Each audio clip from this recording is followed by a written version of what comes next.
Hi, my name is Stephen Compton, and my research project is to equip the House of Worship volunteer sound operator. 2 weeks ago, I was invited to a meeting at a church of about 200 people to see what training and development we could offer their sound operating team. Before my interview, I went to a Sunday service to observe where I might be able to help. Acoustically, the room they were in wasn't causing any issues. The small group of musicians were in time, they were rhythmically good and listened to each other.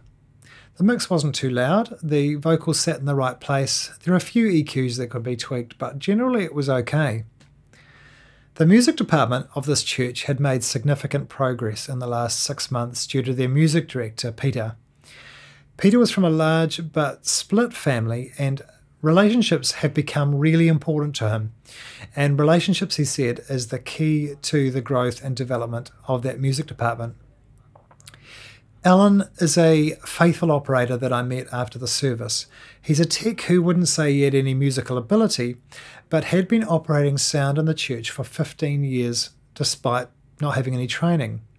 He had given up his role at Christmas time, but had come back a couple of months later as he missed being involved. How do we best equip a person like Alan and those beginner volunteer sound operators? My initial aim for this project was to create a specific program that would meet what I saw was a need. I wanted my research to make a difference in the community and not just be an avenue for a qualification. There was an understanding that the influences of acoustics, stage noise, service planning, musicianship may need to be taught, as well as an importance and value of positively acknowledging the operator. Due to the existing income model, churches have a strong reliance on volunteers in order to function. In the process of action research, it was found that lying at the heart of a volunteer's motivation and ownership of the role and of the church was the level of connectedness they felt, providing that sense of belonging. Ownership provides a cause mission, and as part of a team presents a level of dedication, a desire to do the best they can, upskill, and a willingness to pass knowledge on to others. There can, however, exist a situation where an individual takes ownership of a role but not the organisation. Each interview was an opportunity to observe and to teach. Each observation was an opportunity to interview and to assist at times. Each training was an opportunity to observe and to interview. Each required analysis, referencing, modifying, and implementation. With up to 20 participants in the practically based training sessions, it was useful to train smaller groups on the mixing console that they used each week. But larger groups could be taught audio concepts together and then break into smaller groups within the same room to set up smaller analog audio systems. The beginner and the experienced both seem to require instruction and revision of the audio basics, and this could be achieved within the group training sessions. Churches that did have a yearly inspirational 1 or 2 hour training event can provide that valuable inspiration, but the beginner was found to require far more one-on-one mentorship, and an additional 6 weeks of guidance could bring a beginner up to a reasonable level of proficiency. An experienced operator with some training can be shown steps to independently progress their skills, like discovering how to reference one sound to another and what to listen for. Like learning an instrument, time and practice can develop an individual from making just noise to creating a cohesive musical sound that fits the purpose of the church. 2 churches I visited had good processes in place where operators received good basic instruction, followed by ongoing guidance for several weeks after that. In contrast, I was in one church where the operator was rostered on for just their 2nd time and was unsupervised. They were young, and once they put their faders up, spent the rest of the service on their phone, missing the people that were leaving with fingers in their ears, with a mix that was loud, harsh, and poorly mixed, causing a distraction.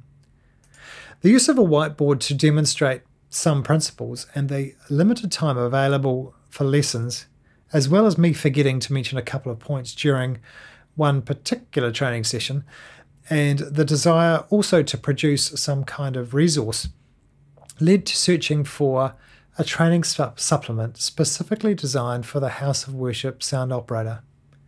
Most manuals available were large and comprehensive.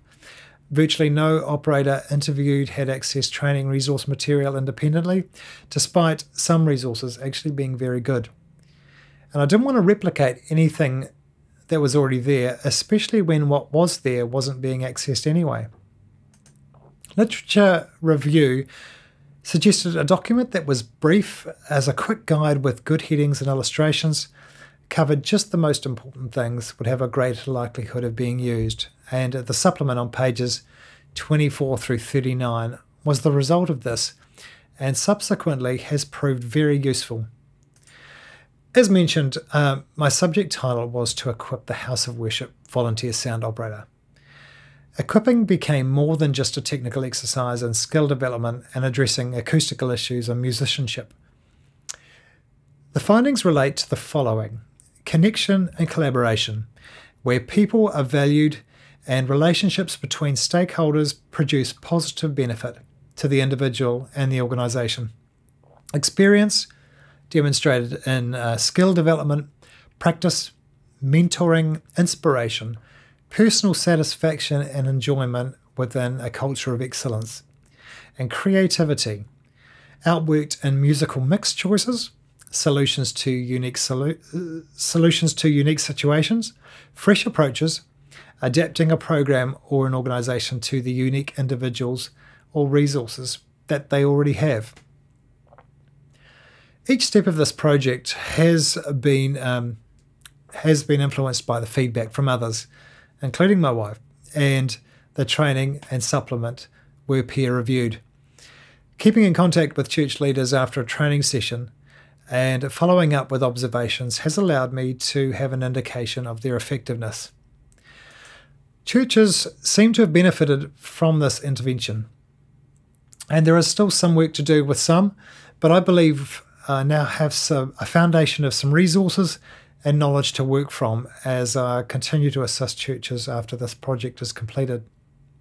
Some information will fall on deaf ears, as demonstrated by an interview with a 20-year-old drummer who continues to play unaided at levels that are causing permanent hearing damage. Future investigations could explore the 6-week face-to-face one-on-one training, or it could investigate how an audience hears live events, how aware they are of the individual components that make up the overall sound, or whether they're just aware of the volume, whether it's too loud or too quiet. The church I mentioned at the start, after discussing some of my findings regarding the importance of connection, the pastor acknowledged that while many areas of the church had good input, sound and operators were regrettably not part of that. The pastor recognised the distancing that Alan had placed himself despite his commitment to his role. The pastor has since met Alan over coffee to hear what makes him tick and to demonstrate an appreciation for his years of service. The music director is actively including the operator as an essential part of the team and within their events. And in the weeks to come, I'll be running some training events with Alan and with some of their beginners. If Alan does begin to feel connected and takes on a greater ownership, our hope is that he may in turn provide encouragement, relationship and mentorship to up-and-coming operators. Thank you for your time. All the best.